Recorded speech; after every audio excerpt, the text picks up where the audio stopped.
আসসালামু আলাইকুম দর্শক। আমরা নাকি মধ্যযুগে নাই, আধুনিক যুগে আছি। সো আধুনিক যুগে তো এইসব ইসলামিক শাস্তিগুলা দেওয়া যাবে না। সো এখন আপনার করণীয় কি? আপনার করণীয় হচ্ছে আপনার কন্যা সন্তানকে যে আত্মরক্ষার জন্য এরকম পরিস্থিতিতে পড়লে আত্মরক্ষার জন্য যে মার্শাল আর্ট আছে অথবা আত্মরক্ষার জন্য যা যা করণীয় সেগুলোর শিক্ষা দেন। নয়তো এরকম পরিস্থিতিতে পড়লে সে ফিরে আসতে পারবে না। আর এখানে অপরাধীর শাস্তি পাওয়ার হারটা কম, সেজন্য অপরাধের মাত্রাটা আমাদের দেশে খুবই বেশি।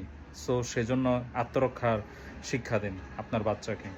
আর যেহেতু এখন সে বাচ্চা, এখন তো তার শক্তিরও বিষয় আছে, এই জন্য আপনি আপনার বাচ্চাকে সারাক্ষণ মনিটরিংয়ের মধ্যে রাখেন, এর মধ্য দিয়ে বড় করেন। কোথাও স্কুলে নিয়ে গেলে সেখানেও খেয়াল রাখেন যে একা আছে কিনা, এবং কোনো জায়গায় পড়তে গেলে সেখানেও একা আছে কিনা। কারণ সময়টা ভালো না, অপরাধীরা সহজেই পার পেয়ে যাইতেছে।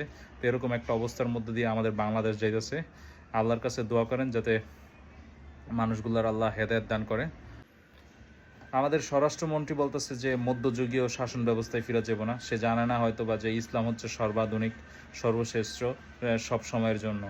সো প্রমাণ আছে, অপরাধী অপরাধ স্বীকার করছে, তারপরেও এত দেরি কেন সেটার রায় কার্যকর করতে?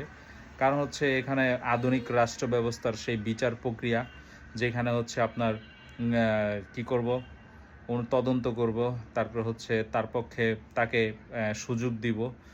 আর ইসলামে তো অনেক অপরাধ আছে যেগুলোর সুযোগ নাই, কারণ এগুলো আগেই বলে দেওয়া হয়েছে। এই শাস্তিগুলো যদি কার্যকর হইতো তাহলে এরকম অপরাধী দ্বিতীয়বার অপরাধ করার কথা ভাবতো, এবং এই অপরাধটা দ্বিতীয়বার হইতো না যদি এই শাস্তিটা একটাবার কার্যকর হইতো এই বাংলার মাটিতে। অথচ আমরা বলে থাকি যে আমরা 92% বা 90%-এর একটা মুসলিম দেশ, কিন্তু কোনো কাজের মধ্যে বা কোনো কিছুর মধ্যে ইসলামের যে বিধান অথবা ইসলামিক সিস্টেম, সেটা দেখবেন কোনো কাজের মধ্যে নাই। তা আমরা কোন ধরনের 92% মুসলিমের দেশ অথবা কোন ধরনের 90% মুসলিমের দেশ, সেটা আসলে আমরাই জানি। আমরাই মানে কি, আমরা নিজেরাও জানি না। কারণ হচ্ছে যখন হাসিনাকে খেদাইতে পারছি, ওই সময়টা একটা শূন্যস্থান ছিল। ওই সময়টাই আমাদের দেশে ইসলামিক শাসন ব্যবস্থা গইড়া ওঠে নাই। অথবা এখন আপনি দেখবেন অনেক মানুষ ভয় পায় ইসলামিক শাসন ব্যবস্থার নাম শুনলে, যে তারা মনে করে যে নারীদেরকে মানে বন্দি করে ফেলাবো, এরকম তারা মনে করে, বা তারা একটা ভয় পায়, দেখবেন তারা সাপোর্ট করে না। সো আপনি যেহেতু ইসলামিক ব্যবস্থা বা ইসলামিক সিস্টেম সাপোর্ট করতেছেন না, সুতরাং এইসব জিনিসগুলা যে হইব না এটা অস্বাভাবিক, এইসব জিনিসগুলা হইব।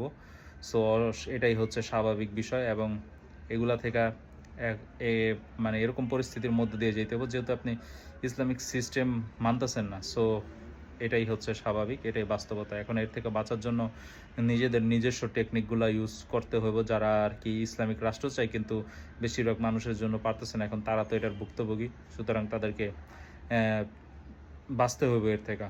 ধন্যবাদ।